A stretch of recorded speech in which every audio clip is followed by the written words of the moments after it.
Hey folks, Jonathan here. Tuesday morning, day after Labor Day. So we're going to do some towing today.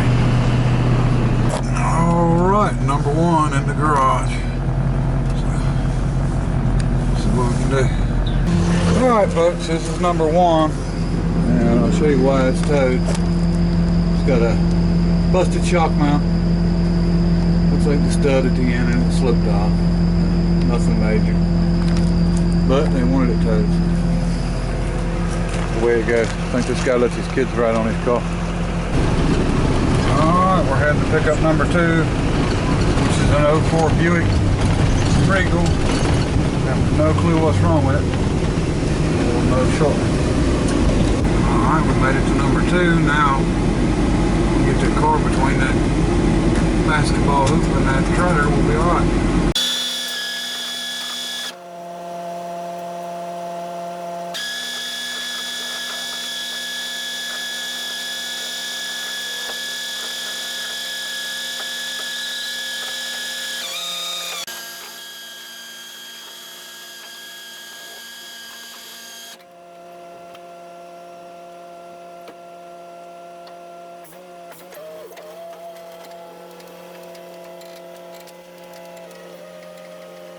Okay, this was under the car, so I think we found our problem. I don't know if you can see it or not, but it's full of antifreeze.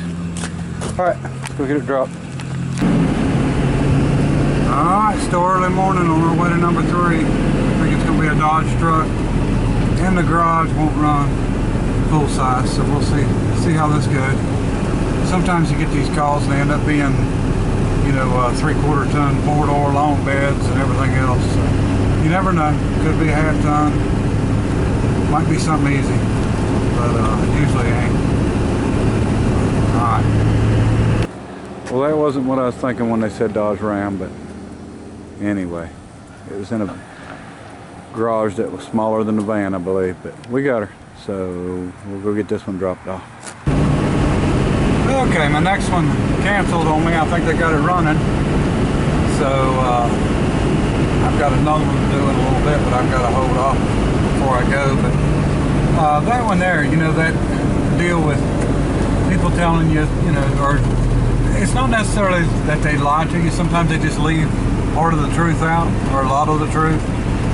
You'll get a, you know, pickup truck, but they won't tell you it's a dually, or you'll get, you know, like that pickup truck, not a, you know, well, Dodge Ram is what they said, which you would have to assume, you know, maybe that's my fault that it was a Ram pickup and not a, you know, van, but that one wasn't so bad because, you know, they're not that heavy.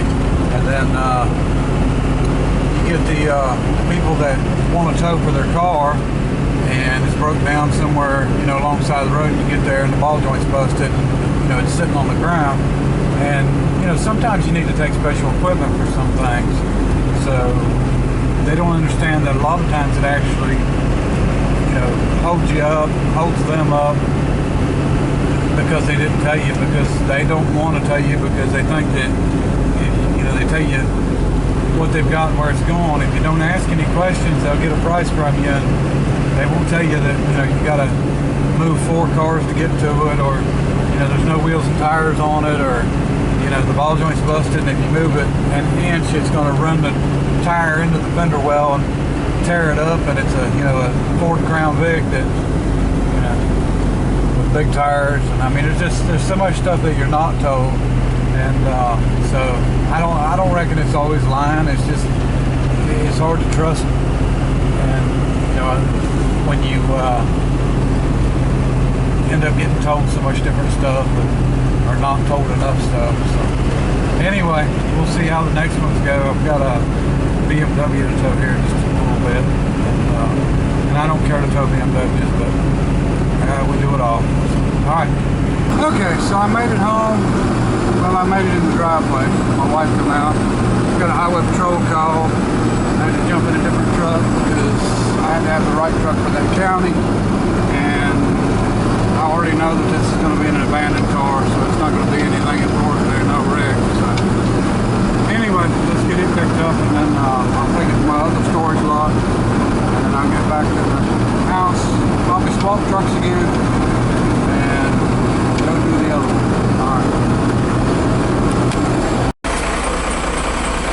Okay folks, here's what we got. It's got a letter on it that says we'll be picked up tomorrow. And then they got peace, love, and happiness on a note. The note on the front there said it would be picked up tomorrow, but this was actually tagged on the 22nd. There's no license plates on it, but someone had tagged it, or one of the troopers had tagged it, saying that they had 24 hours, and that was the 22nd of last month. So that shows you how long they give them, and of course they still didn't get it. But we'll see what happens. There's a disc brake 8.8. I don't know whether it's got a posi in it, but that's all these are really good for. But anyway, we'll see what happens with it. We'll do our paperwork and we'll go from there. I don't think this is a V8 Explorer, but I'm sure it's not. There's another 8.8 in that one, drum brake, and I've had it for quite a while. And that one there was I think 5 migrant workers in that. One of them got thrown out and didn't make it. So we're going to see what happens with that, but I think I'm sort of stuck with it. But I'll show you another one. Okay, this one's got a crazy story with it, and the story's not over yet. So anyway, this is a 2016 Infiniti, and I think it's like a G70 or something like that. You could barely see it. Or a Q70. And it's kind of crazy. You know, you can see that this body work right here, or this, not body work, but body destruction, was already done before it was burnt. And there was some on this side that was done before it was burnt. And somebody actually had drove by and seen somebody unloading this off of a 2-car trailer, and they pulled it to the edge of a tobacco field and burned it. And this kind of got into a crazy situation. One thing you see, it's got aluminum doors on it, but anyway, what happened, laying next to this thing on the ground was a set of tags. And when you ran the tags, they came back as a 2016 Infiniti, which is, you know, would be common. So anyway, what happened was they've still got to verify VIN number, and VIN numbers, of course, as you can see, get melted off, and the sticker in the door is melted, and then all the little ones that they put on there for security and the windows and all that's all gone. So some of these cars are really hard to find a VIN number for. So I had to meet the inspector, DMV inspector, over, and I actually, as you can see, we cleaned that floor out. I actually hooked the rollback and the winch to the seat and broke the seat out of it, and then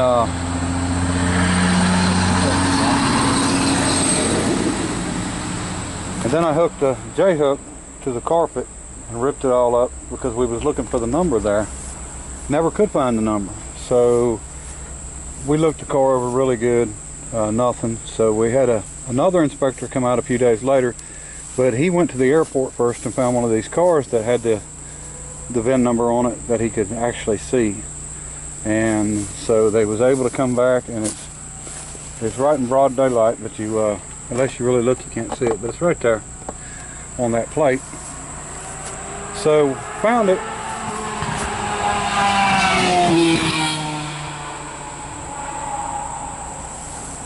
Anyway, they found the VIN number, ran the numbers, and the numbers came back as nothing. In other words, they couldn't find any info on it.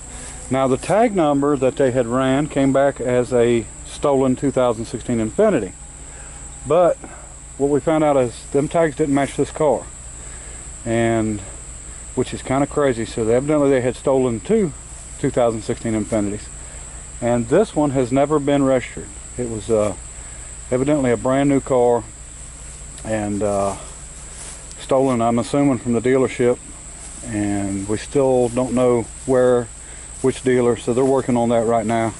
So hopefully, I'm not sure that I'll get paid on it, but you know, I may end up getting paid through insurance on this because you know, somewhere along the line it might have been insurance through the dealer or whatever. But anyway, and you know, a lot of people say, well, a car can't burn like that unless you put something on it, and that's not true. They'll burn worse than this. Everything on a car is flammable.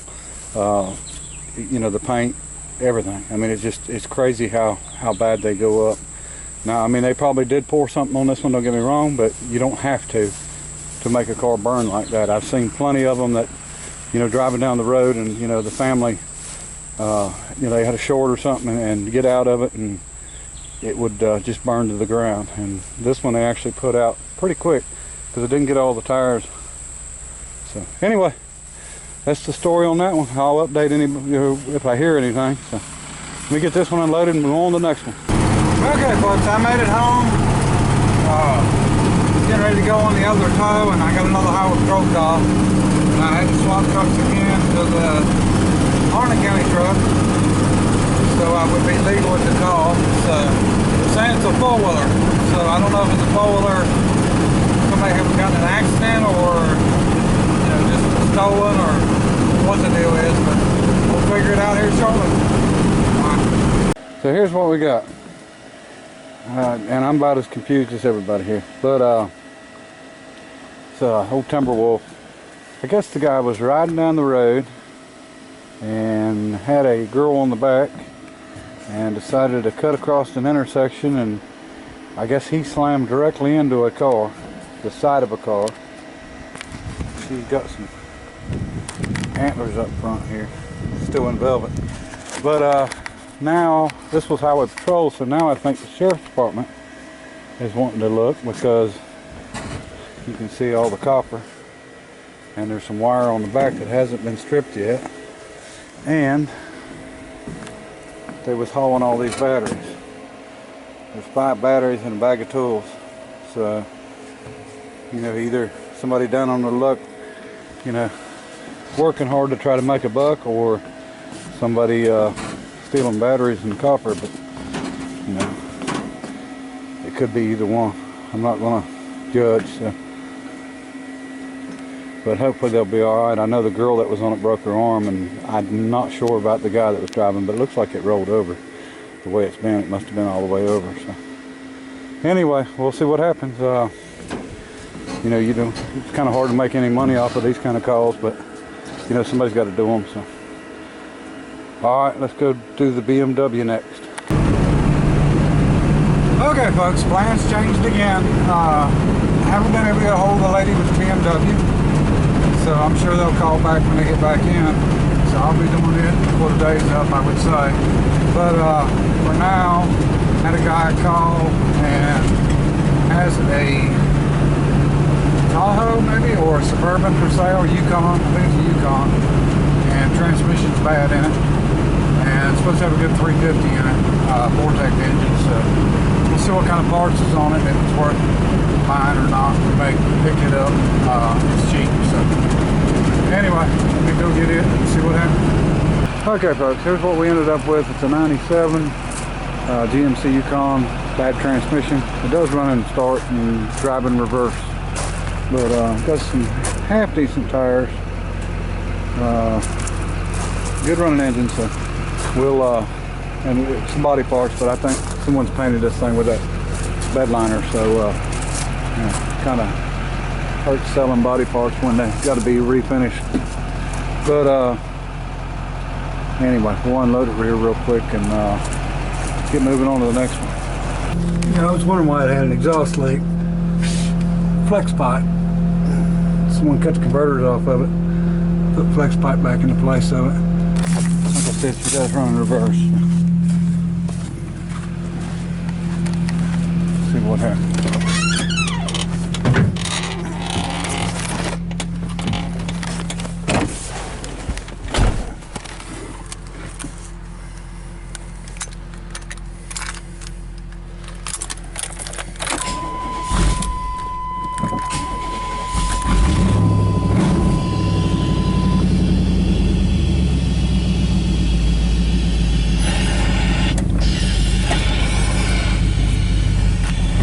The brake booster vacuum leak, so the booster's bad on it.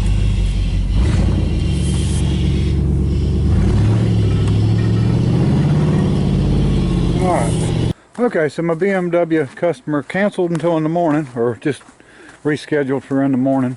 I did some more lettering on my truck, the phone number and the 24 hours. and worked on the drag car for a little bit, working on video for it. So I don't know, it's about 7 o'clock, so I've been at it for about, I guess, 11 and a half hours. I usually work 12, 13, 14 hours a day, and then I've had it. That's about all I can handle anymore. But anyway, so I've still got a few letters I've got to do and put on it.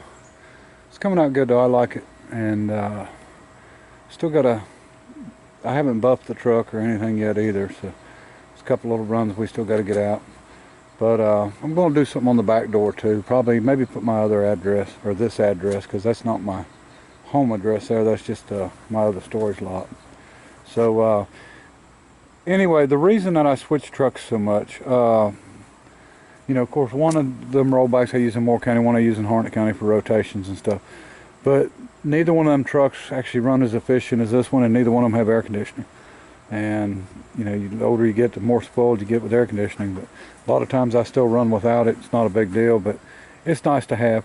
And I can save fuel running this one, and just you know, saves wear and tear on them two older trucks. This one here will eventually get inspected for the Moore County lot. That's why I've got the Moore County address on it. So when I get that done, you know, I may end up doing something with that top kick with the DT466 in it. I will probably sell it. I don't need it, or I won't need it. And I've still got my black International rollback that I really need to probably go ahead and clean it up and sell it. But you know, you hate to get rid of stuff when there's always that chance you might need them. But anyway, I appreciate everybody watching, and you know, I guess you know, it might be a boring video for some, but just another day for me, and I'm gonna go get some more work done. All right, bye.